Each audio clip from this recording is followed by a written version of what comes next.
Yeah, like I said, I think we're going to see, Garrosh gone right off the bat. We're not going to be seeing him. Just like Hero League. I don't think we'll be seeing a lot of the War Chief tonight. Well, not that War Chief, at least, of our many War Chiefs that we have in this game. That was another ban coming out of Oh My Science, and it was Oh My Science who banned Garrosh last game, correct? Correct, yes. It was the team who banned Vala. Just don't want to deal with it. That's how I see that. We already have a hover ban from Team Sinix on the Tassadar, and maybe they caught what was done last game, but I would not want to go up against that Tassadar Tracer composition, or just even that Tassadar period. I mean, it was very strong and it was very well played, and those force walls were a nightmare. Yep, and you got to think he synergizes well with Greymane and Vala, those high picks we were talking about. But something makes me think Tassadar is just viable overall, is often a high ban, high pick priority for some teams. But something makes me think that they may have caught a little bit of what went on in the last game and shifted their strategy, maybe just a little bit. I actually do believe they were one of the teams that I casted last night, and I think there was a heavy prioritization on the Tassadar ban. So I think it lends a little bit to both. I mean, maybe they saw last game, but at the same time, maybe they're just going like Tassadar, we need to respect that ban. Otherwise, it will be first picked here, and we don't want to go up against it. But Muradin first here is interesting. And that's something we never managed to hit on when we were having our discussion, is Muradin actually had a slight rework. I'm an avid Muradin player. He plays the same. It's just your talent selection is coming up a little differently, and you can't have such a strong crowd control aspect while also dishing out that heavy hero damage. You have to pick one way or the other. I'm interested to see if they elect to have him, I assume, in the 4-man, but maybe more of a bruiser style in the offlane, going for that, give him the axe at 7.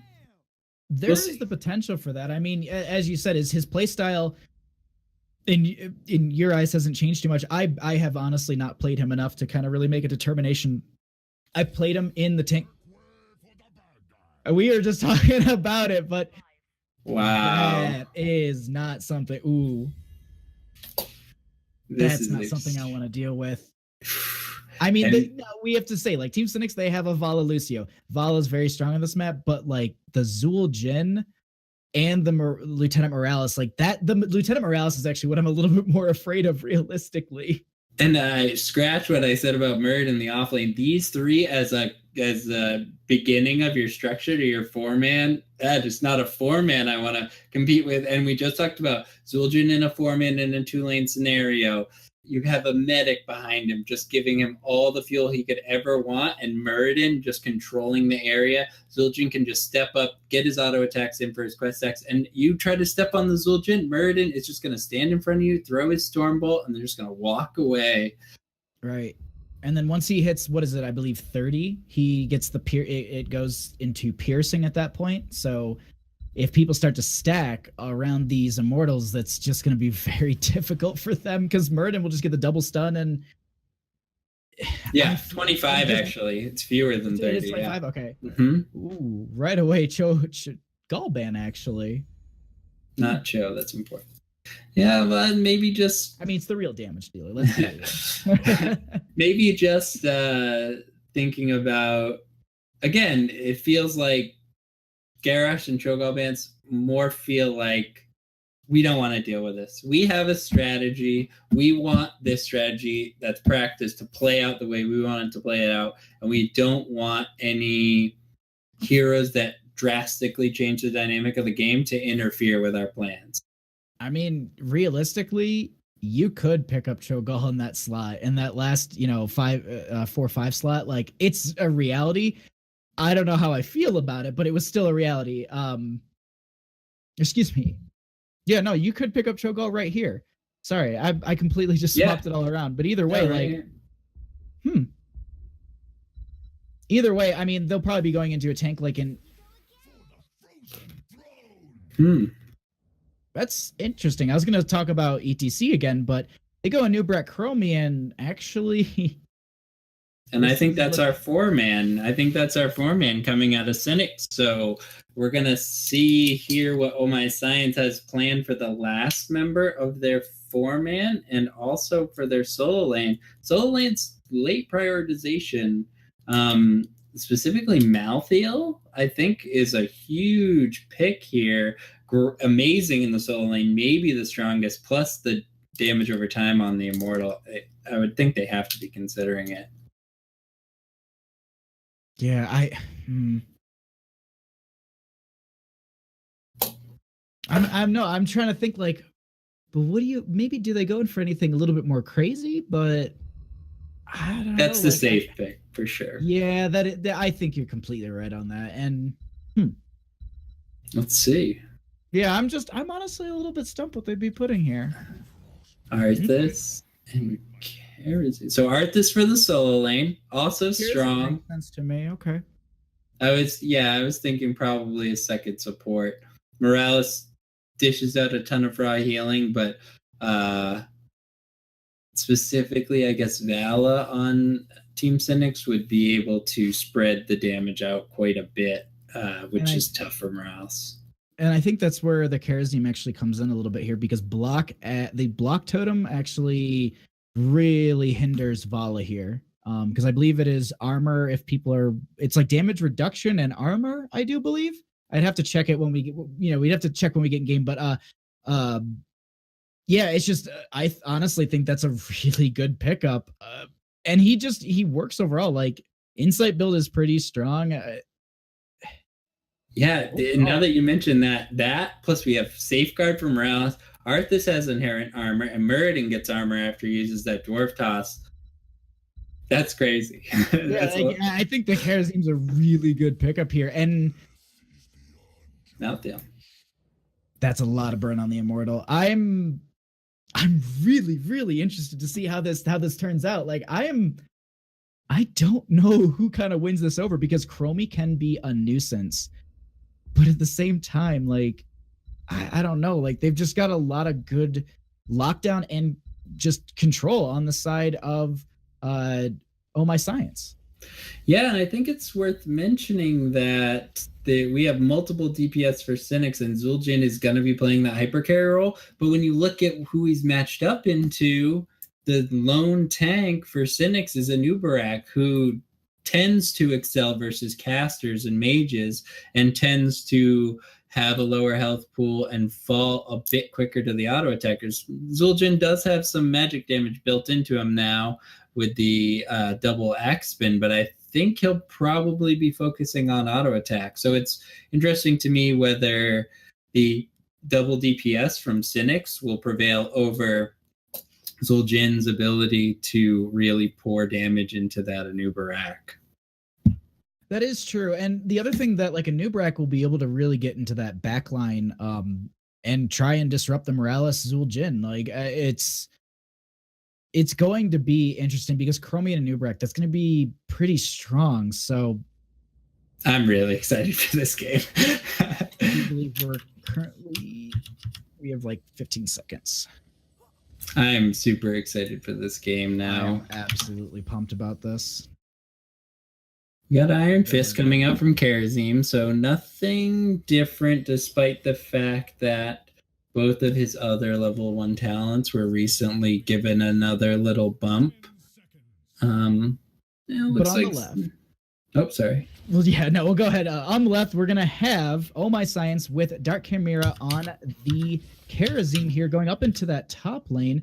Seacher is going to be on that Arthas. Hocho is going to be on that Muradin. We have Battery on the Morales and Troy on the Zul'jin. And on the right side in red, we have Team Sinix with Caleb Reese on Anubarak, Valimar on Vala, Treebeard on Chromie, Sargeras, Lord of the Legion himself, playing Lucio, and we have Verino on Malthael in the solo lane.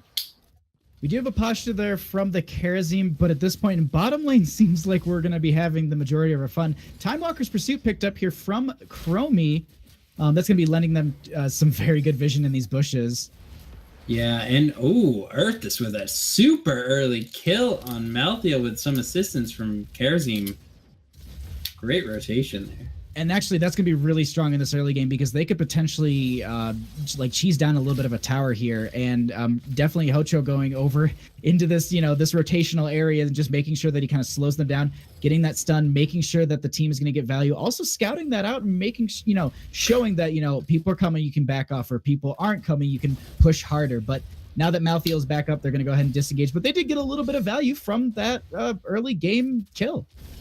I wonder if this is going to be a permanent situation with Kharazim and Arthas in the top lane just to pressure out Malthael. Maybe they feel like Malthael matches up too well into the Arthas, and that's why.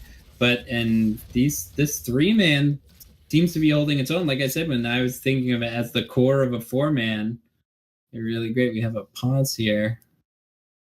It looks like we'll have that happening here. Oh, well, looks like we have a lag from the Anubrak.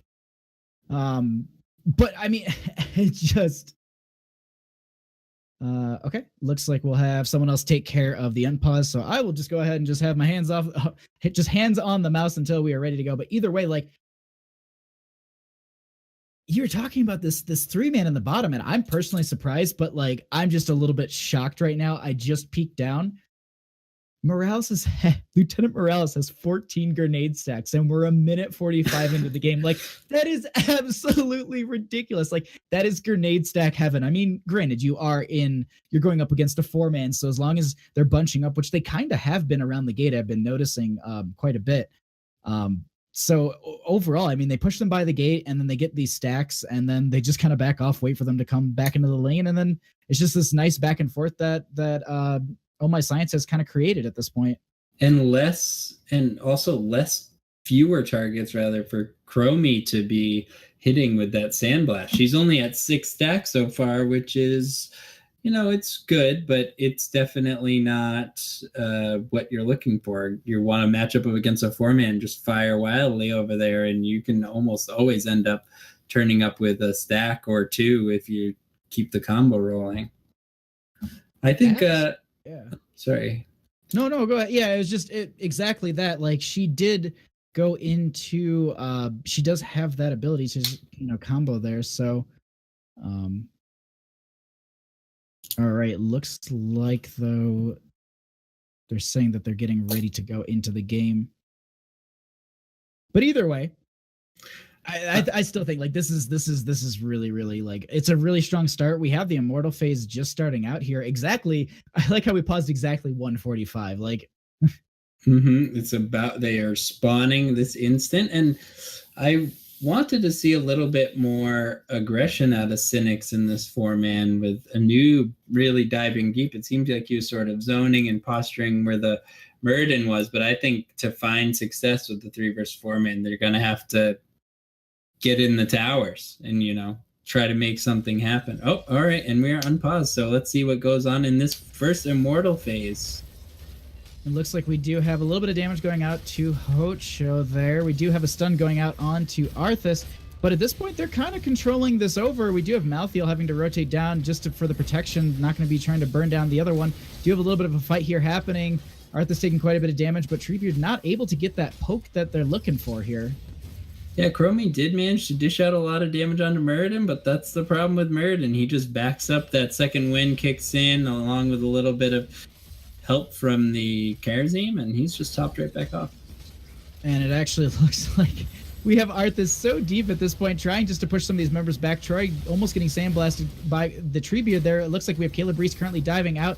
They do have the grenade for the actual little bit of damage. Doesn't actually get the kill. But they push the entire team of Sinix away, and they're going to go ahead and probably at least change this over to the halftime show, if you will.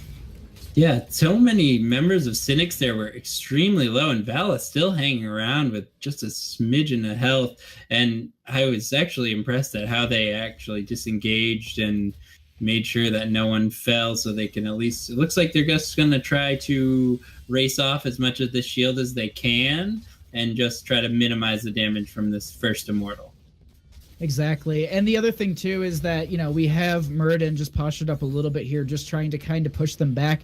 They don't want to take too much of a fight, but at this point, they do go for this camp. Now, this will show on map. Question is, Oh My Science will not be able to catch it in time. Looks like they'll just rotate the 3-man back into this bottom lane for the Immortal push, and they're just going to go ahead and put their Arthas back into top. Actually, Kerosene will be joining them in bottom as well. Look how much damage Team Sinix managed to get out onto that Immortal. It was at 100% HP, and they got it down to 4,000 versus, Oh My Science was pushing on a half HP Immortal, and they just barely got it down in time. That's kind of scary. That is a little bit scary, but that is the power of the Vala on this map, as well as just the Malthy on top of that too. So potentially late game, we could be seeing a different kind of situation when it comes to this push here. But we do have a stun here onto Caleb Reese, a little bit of a dive. Looks like he will be dying to Dark Chimera there. So that is going to be the Punisher, the Immortal dying, but they're going to go ahead and confirm over this fort. Yeah, Karazim with just extremely good eye and noticing that he could dive in that situation and eliminate the Anubarak. That's sort of what I was talking about. Anubarak is tanky in the respect that he has a lot of crowd control and he has that self-shield. But if you're not using the crowd control to give yourself survivability, you can get turned on very quickly, and that can be the situation. Currently have a rotation into this top lane from 3 of the members of Sinix. Looks like they're trying to dive on to the Arthas. He will dive away from Caleb Reese, and it looks like they will not be able to get the kill. We do have Murden coming up here as well. The Stormbolt will not connect. But at this point, we have 7-6. I mean, it's just about a level difference here, but it's also talent advantage. Currently have Karazim in that bottom lane pushing up with that camp, and the rest of Oh My Science is going to go ahead and just kind of come up here as well and start to push this up and probably take the camp as well. Yeah, I think Oh My Science is just feeling really comfortable. Stacks going up on Murden fairly quickly. Same with Zul'jin. It's almost completed the grenade quest like you were talking about before, 5 minutes in. I think they're just going to play it safe, take camps, and play back, and hopefully they'll have a talent advantage when the next Immortal comes up. But the way the timing's going to work out, I don't think so. Yeah, they probably will be on even talent tiers on the level 7. So this could be a chance for Team Sinix to really force the issue. That is really good, and I like the grenade that just came out that just knocked Chromie out of her windup. Does get the dismount on to Troy there, and it looks like they're going to go ahead and start burning down this Immortal right away. Dark Chimera going to utilize his block totem to go ahead and just try and get right back away from this team. Rest of Oh My Science will respond to this, but actually Team Sinix going to be diving in, and they're going to be doing quite a bit of damage. Hotshot taking almost half his health gone. Caleb Reese diving in quite far here. The healing goes out from Morales, but we actually have this fight starting to turn around a little bit. We do have both the tanks falling a little bit low, and they're going to go ahead and back off, and it looks like they're going to have to give over this halfway. That was interesting. Team Sinix had such a strong advantage in the beginning of that fight, recognizing that they were up 1 or 2 members, but as soon as the response came in from Oh My Science, the fight turned around almost immediately. They're really relying a lot on Treebeard getting out the damage, and I think specifically onto Medic. You can't be pouring damage into Murden, it just disappears, and if you pour it into Zul'jin, the beam is just going to go right onto him. So the one thing that they're doing on the side of Oh My Science is they've actually dedicated their Karazim to the other Immortal, and he's currently working that down while they're just trying to poke this out. Now currently he's rotated back.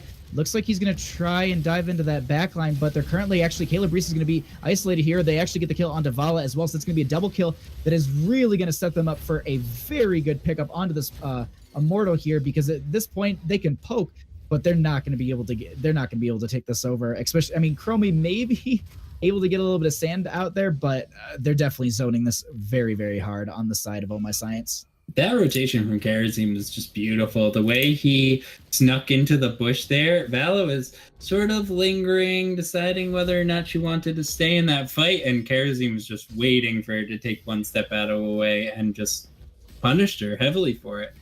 Exactly, and it looks like they're going to go ahead and pick up this Immortal. A little bit stronger than the last, obviously, throughout the scaling. We're at 8 minutes in the game, as well as a little bit stronger of a shield. I think I saw near 6,000 there, and they're going to go ahead and just, with the 5-man into this top lane, just really just push into Team Sinix here. And I'm just curious how they're going to be responding to this.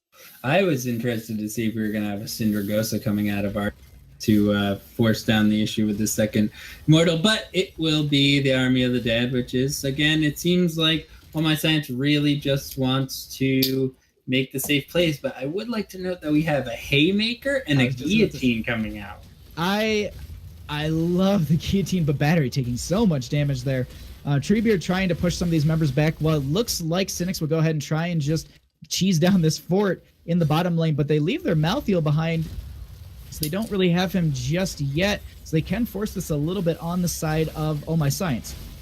I think they were just desperately hoping they could get their heroic abilities up before this keep fell and minimize the damage, because as soon as you're losing a keep, you're having to deal with that constant catapult pressure. And other than Vala, and well, Chromie has some pretty decent wave clear, but you don't want to have to dedicate either one of those characters to controlling the top lane, and neither of them have any sort of global ability where they could quickly rotate back into the fight. So if that top lane starts pushing in on these immortal fights, it's going to play heavily in favor of Oh My Science. We do currently have a little bit of a fight starting out here. It looks like we do have a dive in from Caleb Reese. They're just taking the fight to Oh My Science here, and they just completely disengage. That's also, just to note really quickly, that's going to be Lucio finishing his level 7 talent there. We do have a grenade going out. There's the stun as well from Muradin. We do have a Haymaker out onto Caleb Reese. We'll dive out. We do have the Anubrak dying here. There is the Guillotine that did go out. I do not believe it connected on anyone. Venero in that backline trying to get just the damage out. We also have the Palm go out from Karazim. Won't be triggered, but Morales will get the healing right back up. And they're going to push this lane right up to the keep gate wall. And with the Anubrak dead, I wouldn't be too surprised if they try and open this up a little bit. Yeah, I think they're at least going to try to open up this wall, maybe then rotate to some bruisers. Chromie completing her quest here at 10 minutes. But this game is sort of playing out exactly the way I saw it. Anubrak just doesn't have enough beef on the front versus this heavy CC composition. Let's see, we got Chromie coming in with a rewind, and Zul'jin taking a lot of damage. He actually falls here in this fight. And that's also, yeah, the Karazim was web wrapped there, and we actually have the kill onto Muradin as well. And now it looks like Sinix is going to go ahead and chase this here, and they will be getting the follow-up kill onto Karazim. But at the same time, they have the disengaged grenade from Lieutenant Morales, and they will be getting her out with Arthas. So they lose 2 members, but at the same time, the longer that kind of delayed, look at top lane, catapult pressure. It's already there, and guess what? The Immortal is going to be spawning soon too. So the longer that they delay this Immortal phase, the better for them. At this point, it's a time bomb for Team Sinix. If they delay too long during one of these phases or a team fight, they can lose out just from catapults. Or they could just honestly lose out on an Immortal push at this point. Gate wall's gone on one keep, and they don't have a keep in top. Yeah, like I said, 3 kills in an absolutely convincing looking team fight. And they did narrow the level gap a bit, but really they didn't gain too much of a foothold in this game by getting that, decisive victory. Absolutely. And the other thing too is I really like how they're utilizing this double tank composition. They have basically said Karazim, Morales, and Zul'jin, they're going to hang out together, and we'll utilize the tanks as basically watchtowers. They've been utilizing them just as these rotations happen. Caleb Reese is going to be able to get the burrow out there. Guillotine does go out. It does not connect onto anyone, I do believe. But, I mean, they're using these. Ooh, Zul'jin's going to go ahead and get the time trap. It looks like there will be the follow-up. There will also be the break it down as well. The web wrap did go out onto one of the members. Looks like we do have Arthas finishing his questing talent. That will be the stim drone onto the Zul'jin. He will be trying to find a target here. It looks like it's going to be that Chromie, as well as it's going to be the Malthael here. Chase still happening, but there is the disengage with the Rain of Vengeance from the Vala, and they're going to turn around and just go ahead and take this very high shielded Immortal. I feel like at first glance, you look at Oh My Science's comp and you say, well, the burden of execution here is really on and they don't have a high damage composition coming out. So Zul'jin's really going to have to make sure that he executes. I feel like that's not the case at all. Watching these team fights, Zul'jin is doing a lot of damage, but you see all the members of Team Sinix taking an insane amount of damage from the Muradin pressure, from Arthas being on them with that Frozen Tempest, and even Karazim just absolutely pummeling Vala and Chromie on the back line. Absolutely. And the other thing to note here is they did get a nice little bit of lane pressure from the minions. So they did get that fort, which will push them up a little bit further. At this point, though, we do have Muradin scouting out the Caleb Reese, and the rest of the team looks like it's going to be rotating for the potential pick. Does use the burrow to get out, and it looks like with that, they're going to start going right back to this Immortal and push onto this gate. Now, this is a 13-minute Immortal, and it did have just about a full shield, so this thing is pretty powerful. And it looks like we do have a little bit of a dive here onto Malthael. The Haymaker did go out as well. So that's going to be Malthael dying quite early. Caleb Reese is a little bit out of position here. And I don't think he has the burrow for the disengage. There is a grenade that went out and pushed him back. They get their member out of the web wrap, and they're going to start working down this keep and potentially go onto the core. Yeah, before that fight even started, I was going to say, Oh My Science is definitely going to be looking for a game-ending play here. And as soon as they hit that playmaker onto the Malthael, you know, this one is looking bad, but although the Immortal's at pretty low health, Val is taking a lot of damage, trying to dish out as much damage as she can onto the Immortal and onto the members of Oh My Science. Arth is getting low, Malthael's popping the ult. Muradin in the back line and Chromie fighting, taking down Zul'jin, but 4% on the core. Oh, wow. Haymaker went out. We currently have the Malthael be able to get out of here. Oh my god, they saved at 4%. Unbelievable. I thought for sure Muradin was going to turn around and in and take that out, but the minions are pushing on both lanes. They need to be aware of this. Battery currently walking back to the corner. Battery's just going for it. It looks like they will lose their morales at that point. So either way, though, 4% on the core. 16s were picked up on the side of Oh My Science during that as well. So just absolutely insane that 4% core. And honestly, it really came down to the fact that they didn't focus core at all. They started chasing follow around. They started chasing other members. Like if they just would have gone like right click core ability, click core, like, you saw Zul'jin standing there being stim droned, and he just didn't get like those last 4 or 5 axes that he needed. Yeah, I feel I had some flashbacks of Hero League games shouting at people, kill the... You gotta right click the core. Like, you're sitting there and you're just smashing the G key, and your right click is just like, please hit the core. Please just do it for me. That's all I want right now. But it looks like at this point, this is a really, really nerve-wracking part of the game, though, especially to be on the side of Team Sinix, because yes, you just defended your core, but you're on this huge back foot. You've got to clear these lanes. You've got camp pressure consistently coming in, and your core is basically it's just made of glass at this point. I mean, you don't need a full health, full shield Immortal to be burning this thing down. You just need the Immortal, and it looks like that's what they're really trying for on the side of Oh My Science. Yeah, it's going to be a tough comeback. I would have to see Team Sinix getting something like a team wipe into a full health or as much shield as they have Immortal here, and then just going for it. But even then, the Immortal will be going through the top lane. You're looking at a top lane, top keep core play, and there are 2 camps onto the core. Malthael's actually back, and this is a 4v5 situation. And that's exactly at the moment they saw Malthael, you did see all of Oh My Science kind of go in on this Immortal, trying to burn it down. And if they can get this actually Guillotine going to go out, and Valimar going to be taking quite a bit of damage. That is going to be Kerosene going to get the kill on him. Break it down will be used as well by Lucio. Stun's going to be out from Muradin, but they're just way too far away for them to get any sort of follow-up picks or kills. So they're going to go straight back onto that Immortal. Actually, we do have Venero diving into that backline, getting a huge Tormented Souls onto so many of these members. There is the actual, Simdrone onto the Zul'jin. He will be falling, but also they lose the Lucio in the situation as well.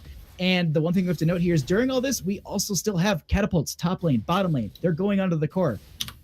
Yeah, they are just applying so much pressure. And this all harkens back to that level 9 versus level 11 fight where Team Sinix was just hoping they could get those heroic abilities, hoping they can stop this keep. Because I really feel like when they got that 3-man kill, they could have gotten a lot more value out of that, that victory.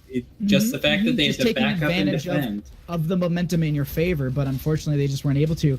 Malthael trying to get a bunch of damage out here, but unfortunately it's just not working out. It looks like a few of the members, actually Time Trap going to go out onto the Arthas there, and it looks like they're They're trying to burn down this Immortal and also ignore Team Sinix, but it looks like they can't do it for much longer. We actually are going to be losing Arthas at this time, not able to get Armor the Undead out in time. And this is a Karazim's going to looks like he'll be diving in here, probably going to be trying to use Palm if he needs to. There's the stasis. But I think he's still going to fall here. And now 2 members dead for 40 seconds. I'm not really sure that Sinix can DPS this, but they have the whole length of the bot lane to start to put in DPS. Oh, now that I see the catapults top and bottom, it's they very can't. unlikely. Like they have to deal with the Immortal when it gets there. I mean, they're trying to. They are dedicating 3 members into the bottom, but at this point, they've taken the last remaining members on the side of Oh My Science. Haymaker onto Treebeard, gonna use the I can't remember the name of the talent, but it looks like Stim Drone right into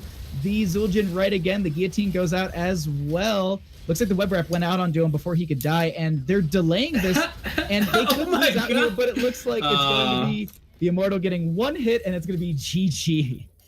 It's they were level. Sinix was 19 to 18 at the end there. It's so disappointing when you are mounting such a good comeback, but you've fallen behind by Battlefield of Eternity. It only takes 1 keep on the 3-lane maps. Usually 2 keeps are enough to put you in that bad sort of situation. They showed so many signs of life late in that game. It's just upsetting that they couldn't quite pull it off. Absolutely. I mean, it's 12 to 12 kills. It was a very back and forth game, and there honestly were points that I thought Sinix could really start to bring it back, but anytime they started to get some sort of small momentum, it was just like, Oh My Science was like, yeah, nah, we're not gonna let you have any of that. And they just, body them in a fight and absolutely just turn it around. And also just quickly, shout out to Rob Christie for the resub 2 months in a row. Thank you so much. Getting that money in for the HeroesHype channel, that's just so nice. Yeah, that's great. I love to see that support coming out from our community. We have such a great community here. HeroesHype and just the HOTS community in general, so positive, and it's great. I love the way we support each other. The support from everyone in all these communities, and especially like in HeroesHype, which is just doing so much for these amateur tournaments, and just like the weekly stuff that they're doing like this. This is absolutely a blast to be a part of, to cast, to work with them. So thank you, obviously, to Rob Christie and everyone else who has been subbing. But it looks like we are going to be getting ready for our next game. Probably have to do the map bans here, but it looks like we're going, and correct me if I'm saying this wrong, but we're going into Fratris. Oh My Science versus Fratris. Am I reading that right in chat? I mean, that's how I would pronounce it, unless it's some sort of French that I'm not familiar with. it's just like, by the way, you have to pronounce it this way, but it's the internet, so you never know. Fratre. I really just Oh My Science, just looking so strong, and in 2 very different team compositions there. First game, the massive aggression and the absolutely dominant play. And the second game, just a well thought out composition, and it was a sort of a slow bleed. They just knew what they had to do, knew what areas they had to control, putting Arthas and Karazim in the top lane early to get that early game kill onto Malthael. And the value with killing that solo laner isn't so much the experience from the kill, it's no one's in that top lane soaking experience for usually a full wave. Yeah, they got quite a bit, and they also managed to burn down a tower at that point too. So just opening it up that early into the game is really, really great. And I'm looking over and I'm just seeing the bans come through. And maybe we'll see Warhead. Yeah, no Towers of Doom coming out here. Fratris is banning Towers of Doom. I don't realistically blame them. It's a fun map, but it also can be a very hard map. And if you can control that bottom lane, realistically, you can kind of just win the game by holding that over, feeding in those sapper camps, as well as just any sort of rotation into that middle bottom shrine, as well as the bottom shrine. It just become very difficult because you have to kind of take a safer, different route, and it's more predictable for the enemy team. So Oh, my silence bands Warhead. They heard me. And for as much of a map as Towers is, where you can mount a comeback, it can also be a map where you're very oppressed by global heroes. I cast a game the other day between some amateur teams, and it was a second pick Sylvanas, and as I cast it, I questioned it, but it resulted in one of the most domineering games in Towers of Doom I've seen. It was really so difficult for the enemy team to pick themselves up. They were behind by just a couple shots, but once the tower started to fall, they couldn't do anything. The Sylvanas would just rotate to the other lane, shut off the tower, and kill it faster than them. So I don't blame them if they don't feel like that global play is their cup of tea. They maybe want to play something more aggressive. And it looks like we're going to be going to your favorite map. Is that what you said? One of my favorite maps, One of your Tomb of the favorites? Spider Queen. It's there's a big priority on just like playing the map correctly. I don't know if that sounds kind of like rude or mean, but like if like it's one of those things like if you're going to do the 4-man rotation, pick something that's like really powerful, like a Nazebo here. You can get so much good stacking from that.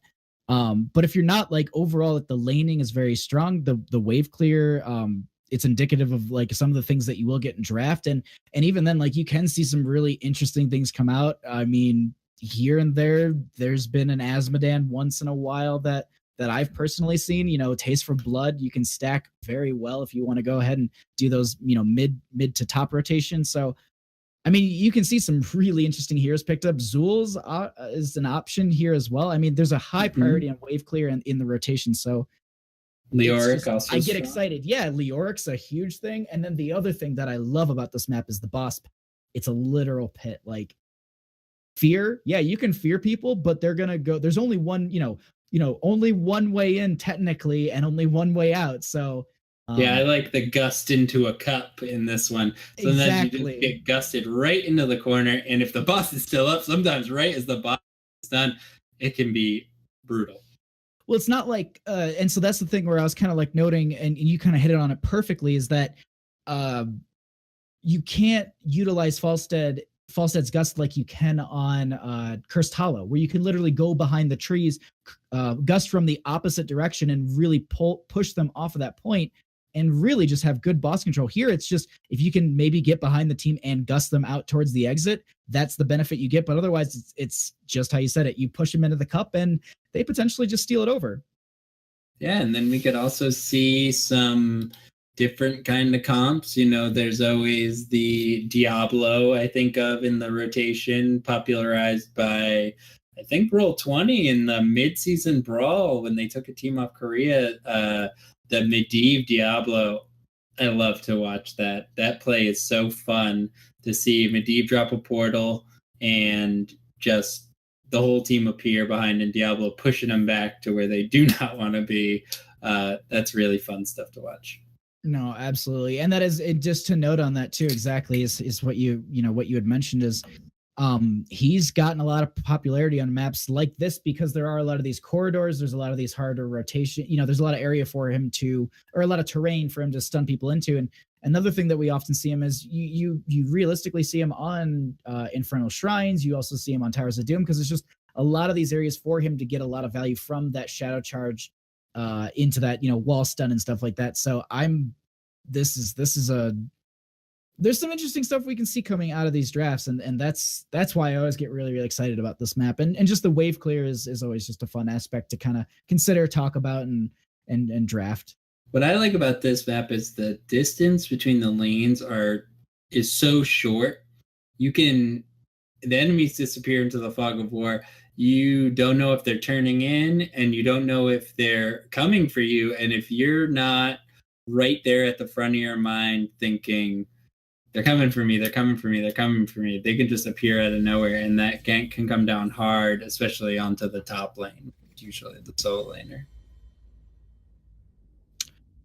Looks like we might have a remake really quick. I'm just kind of reading some of this chat. Yes, I do believe. Yeah, we're gonna have a remake. Okay. So yeah. Sorry. All right. Oh, cool. I need to learn whatever they just did because I've never seen this before. We just went back into lobby. We did back into the lobby, yeah. I've never seen that before. I think one person left. It looks like one person just left. Okay. If one person leaves, then it just disconnects. Oh, okay. Mm-hmm. So you don't have to remake entire lobby. Mm-hmm. Good to know in the future. I was just about to be like, wait, where's the button? I've been doing this for so long. I've never found the button before. Go back to lobby button. Right. Yeah. Where's that one been? It's hiding in the corner. You got to kind of just hover over it. But either way, we're going to get into this draft here. And it looks like on the left-hand side, we are going to have Oh My Science. And on the right,